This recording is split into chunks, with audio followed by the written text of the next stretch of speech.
Franc-parler spécial élection législative 2022 en Guadeloupe. Avec nous sur ce plateau, Dune Ferrus, candidat dans la deuxième circonscription. Dune Ferrus, bonjour. Bonjour, monsieur Fandéré. Merci d'être venu jusqu'à nous. On va d'abord vous demander tout simplement de vous présenter. C'est moi qui vous remercie de me recevoir. Je suis Dune Ferrus, candidat dans la deuxième circonscription, comme vous l'avez dit, membre du mouvement Les Républicains et investi par ce parti, donc délégué de la deuxième circonscription. Donc voilà. Oui.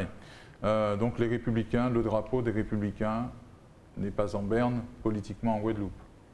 Il n'est pas en berne. On peut considérer qu'effectivement, nous rencontrons quelques difficultés depuis quelques années, en particulier avec le score de notre candidate à l'occasion de l'élection présidentielle qui nous précède. Mais le mouvement est là, la vitalité des idées, la vitalité de la pensée politique n'est pas fonction des résultats. Nous ne fonctionnons pas en fonction au gré des résultats. Ouais. Nous gardons nos convictions et nous allons aux élections avec nos idées. Oui, le revers était quand même assez dur à encaisser. Hein, naturellement, nous sommes des présidentielles. Hein, oui. On n'avait jamais été aussi bas.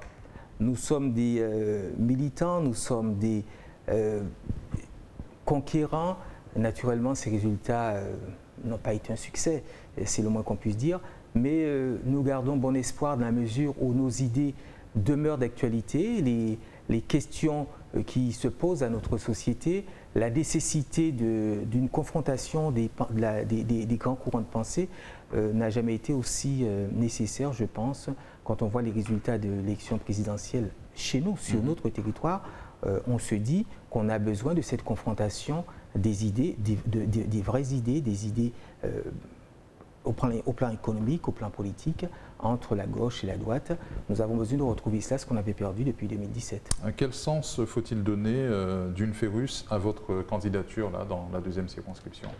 Alors, premièrement, d'abord, en tant que responsable du parti, du mouvement des Républicains en Guadeloupe, puisque, comme je vous l'ai rappelé en introduction, je suis délégué de la deuxième circonscription, la question s'est imposée à moi, savoir qui représenterait notre mouvement dans cette circonscription. Je me suis posé la question personnellement. Ce n'était pas nécessaire que ce soit forcément moi, mais la question s'est posée à moi. Est-ce que c'est un combat, c'est un challenge que je voulais relever premièrement? Et ensuite, quel sens, comme vous semblez vouloir m'interroger sur ce point, quel sens donner à ma candidature à titre personnel?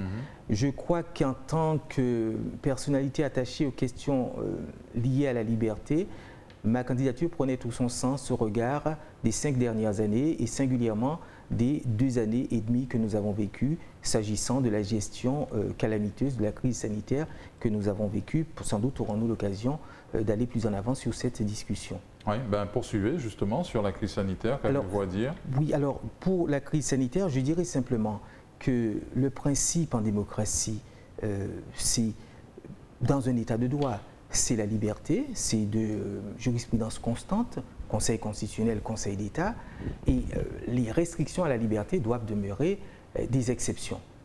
On ne peut pas dire que tel a été le cas ces dernières années, et je me suis beaucoup interrogé avec beaucoup de juristes de très haut niveau à Paris sur le régime vers lequel nous étions en train de glisser. Alors, quand les Guadeloupéens refusent ou sont rétifs à la vaccination ou montrent quelque prudence, font valoir quelques principes de précaution, on dit que ce sont des abrutis. En réalité, il faut savoir qu'il y a des personnalités éminentes qui se sont posées des questions, jusqu'à, je vais citer simplement Madame Muriel Fabmanian, professeure à l'Université de la Sorbonne, qui pose la question clairement, que devient un État dont le droit n'est plus légitime? C'est quand même assez parlant. Oui. Et donc, les Guadeloupéens avaient raison de faire de la résistance? Je pense que les Guadeloupéens ont eu raison de faire preuve de bon sens, si ce n'est de résistance. C'est juste une question de bon sens que de se dire on n'est pas sûr d'un médicament ou d'un vaccin. Le principe de précaution devait pouvoir s'appliquer. On pouvait se dire je ne suis pas sûr, je préfère m'en abstenir. Autre chose, c'est que lorsqu'on se dit qu'il existe peut-être un médicament, pas certain, mais qu'il existe peut-être un médicament, en refuser l'accès est une forme d'inhumanité. Et donc j'imagine que vous êtes vous aussi pour la réintégration des personnels suspendus. Naturellement, je le disais à vos confrères en début de semaine, là, particulièrement sur notre territoire. Vous allez en métropole, vous prenez un soignant du Loiret qui est suspendu. Il va passer un coup de fil en Indre-et-Loire, trouver un établissement qui sera plus moins regardant sur le principe, sur le pass sanitaire ou sur les interdictions. Il va pouvoir s'en sortir, mais en Guadeloupe, le soignant suspendu, avec sa famille, il fait quoi? Il va où?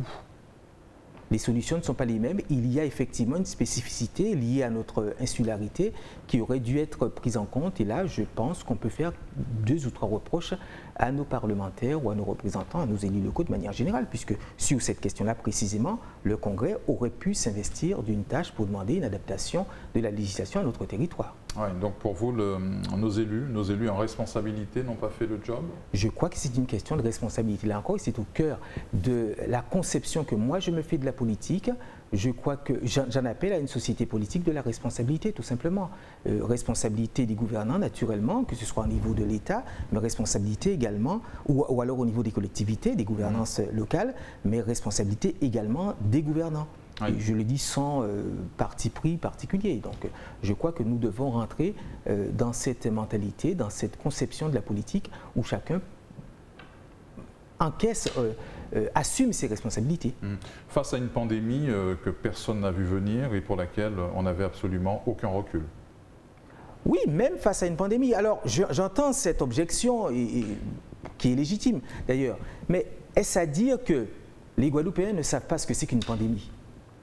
Est-ce à dire que si les choses ont tourné comme elles ont tourné, ça signifie que nous ne savons pas ce que c'est qu'une pandémie, nous ne savons pas qu'on était face à une situation particulière. Non, je crois qu'on ne peut pas faire cette injure, si ce n'est ce reproche aux Guadeloupéens de ne pas comprendre ce qui se passait. Oui, nous avons compris qu'on était là face à une situation particulière, face à quelque chose qu'on n'avait pas connu jusque-là, en tout cas notre génération n'avait pas connu jusque-là, mais l'histoire regorge d'exemples de situations compliquées que nos aînés ont su surmonter, et certainement pas en restreignant outre mesure nos libertés. Parfait. Votre analyse du bilan de la députée sortante, aujourd'hui ministre? Alors c'est compliqué de faire de porter une analyse, un bilan global puisqu'il faudrait prendre les choses dans leur globalité. Je ne vais pas faire une injustice à la députée sortante en disant que son bilan est catastrophique je pense que c'est une femme de bonne volonté qui a fait une jeune femme qui plus est de bonne volonté, qui incarne quelque chose en termes de renouvellement des générations et qui a fait preuve d'un certain activisme au Parlement. Elle en fait état elle-même, je ne suis pas là pour défendre son bilan. Mais ce que je peux lui reprocher, c'est ce que je lui reproche et que je reproche à l'ensemble des députés de la mandature, c'est ce manque de personnalité dans cette situation particulière. Il y a des situations, des moments de l'histoire qui appellent une capacité à réagir, à se hisser en termes de personnalité, en termes de caractère au niveau des événements. Oui. Et là, ça n'a pas été le cas. Je pense en toute objectivité que cela n'a pas été le cas. Encore une fois, pas seulement de son fait. Il ne s'agit pas seulement de Mme Bénet, en particulier dans la 2e circonscription. Je crois que dans l'ensemble, sans faire injure ni à l'un ni à l'autre, nous n'avons pas eu la représentation, à mon sens, que nous méritions sur ces questions-là et sur cette situation particulière. Les priorités d'une FERUS que vous défendrez à l'Assemblée nationale si vous êtes élu? Alors une transition, donc on évacue la question des libertés. Je pense qu'il faut, je ne ferai pas l'économie de le rappeler, la défense des libertés. Je suis candidat, particulièrement au regard de ce que nous avons vécu, pour défendre nos libertés. Liberté, je suis attaché aux libertés, nous l'avons rappelé, membre du LR, et il s'agit d'avoir des valeurs, il s'agit de défendre un certain nombre de valeurs, liberté d'entreprise qui a été remise en cause, d'entreprendre, liberté de travail notamment, liberté de commerce et d'industrie, toutes les libertés économiques, et puis la libre disposition de son corps. Donc nous devons être sur nos valeurs. Ça explique aussi peut-être le résultat en demi-teinte de notre candidate à la présidentielle. Nous n'avons peut-être pas été suffisamment fidèles à ce que nous sommes à cette occasion-là. Et là, j'entends le dire clairement, c'est mon credo, c'est la liberté. Deuxièmement, je parlerai aussi de la défense des droits fondamentaux, au premier rang desquels le droit de propriété, par exemple. Et chez nous en particulier, je crois qu'il y a une difficulté à surmonter, une difficulté à laquelle nous devrons faire face, c'est la capacité des contribuables à supporter la charge fiscale qui pèse maintenant sur les foyers et sur les propriétaires. Je crois que nous devons trouver un nouveau système, réformer notre organisation administrative de manière à ce qu'elle soit moins dépensive, de manière à ce que les contribuables soient moins sollicités. Donc une réforme de l'organisation administrative. Nous avons 4 EPCI à fiscalité propre qui s'ajoutent aux collectivités.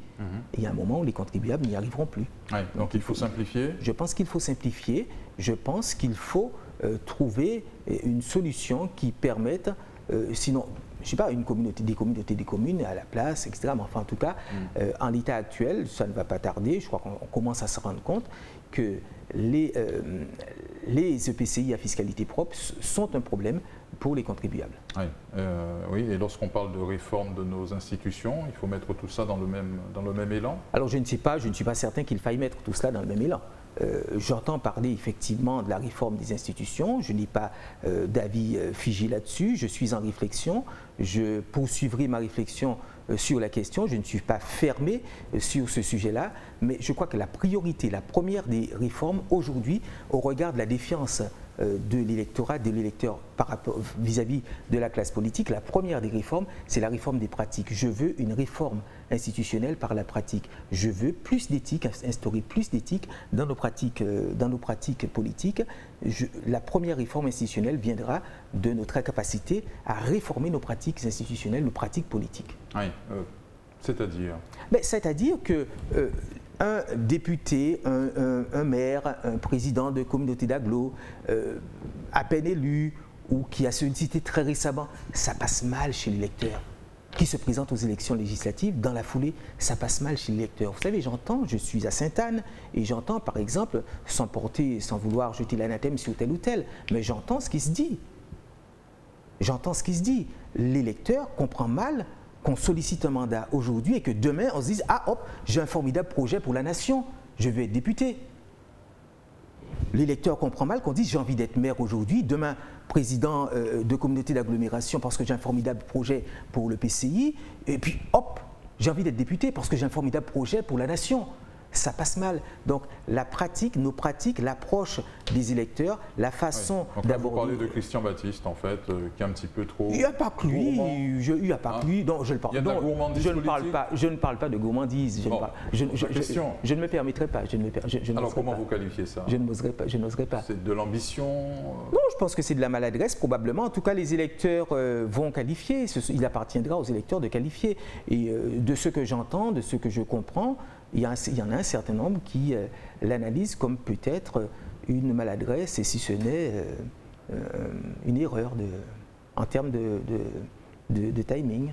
Quelle valeur attachez-vous à la chose politique?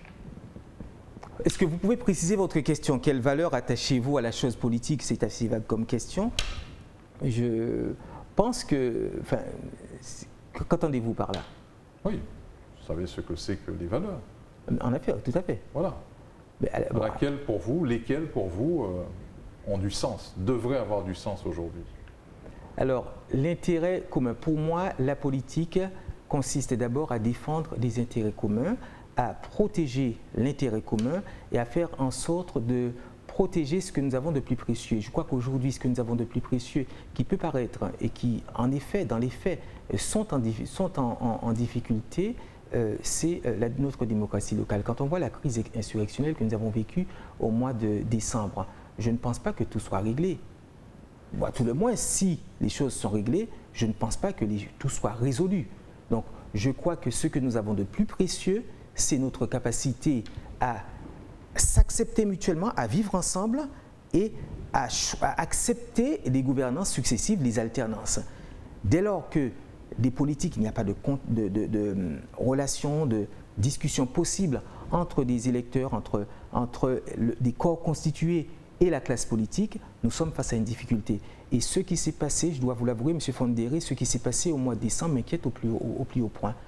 Avoir une crise dont personne ne connaît véritablement les tenants et les aboutissants, les meneurs, et ne pas avoir d'interlocuteur précis pour la résoudre, c'est quelque chose qui m'inquiète au plus haut point. Il vous revient à présent, d'une Ferrus, de vous adresser directement aux électeurs de votre circonscription. Alors, je veux dire en 2 mots à mes électeurs, aux électeurs de la 2e circonscription, que ces élections sont d'une importance capitale pour nous, pour notre avenir, ça nous engage.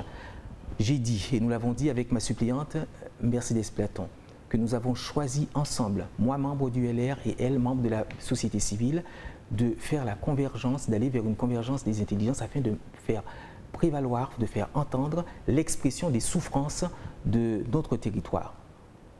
Candidats du peuple et de la liberté, nous saurons porter la voix du peuple et de la liberté. Donc voter d'une Ferrus et Mercedes Platon, c'est choisir la voie de la liberté. D'une Ferrus, merci d'être venu sur notre plateau. C'est moi qui vous remercie. La campagne des législatives continue sur votre chaîne locale. Dans quelques instants, un autre candidat va s'exprimer sur ses ambitions, ses intentions, son programme. Voilà, c'est la politique sur votre chaîne locale Éclair TV.